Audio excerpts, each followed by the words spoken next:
నా కొడుకు వస్తున్నాడమ్మా, నాకు సంతోషంగా ఉందమ్మా. వాళ్ళ అమ్మని చూస్తానికి వస్తున్నాడమ్మా. నాకు చాలా గౌరవంగా ఉంది, చాలా సంతోషంగా ఉందమ్మా నాకు. ఇప్పటం గ్రామాన్ని సందర్శించారు డిప్యూటీ సీఎం పవన్ కళ్యాణ్.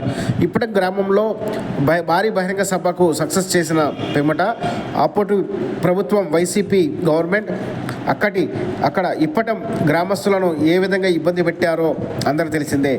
అలాంటి సందర్భంలో కూడా జనసేన పార్టీకి అండగా ఉంటూ ఒక క్రియాశీల కార్యకర్తగా తన సేవలు అందించిన ఇండ్ల నాగేశ్వరమ్మ ఇంటికి వెళ్ళారు డిప్యూటీ సీఎం పవన్ కళ్యాణ్.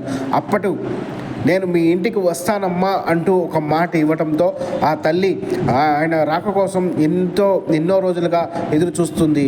అయినప్పటికీ ఈరోజు డిప్యూటీ సీఎం కూటమి ప్రభుత్వం అధికారంలో వచ్చిన తర్వాత డిప్యూటీ సీఎం హోదాలో తన ఇంట్లో నాగేశ్వరమ్మ ఇంటికి వెళ్ళటంతో ఆ తల్లి భావోద్వేగానికి లోనైంది. చిన్న పిల్లగా డిప్యూటీ సీఎం పవన్ కళ్యాణ్ని దగ్గరగా హత్తుకొని తాను ఎంత సంతోషంగా వ్యక్తం చేసిందో మీరే ఈ వీడియోలో చూస్తే మీకే అర్థమవుతుంది.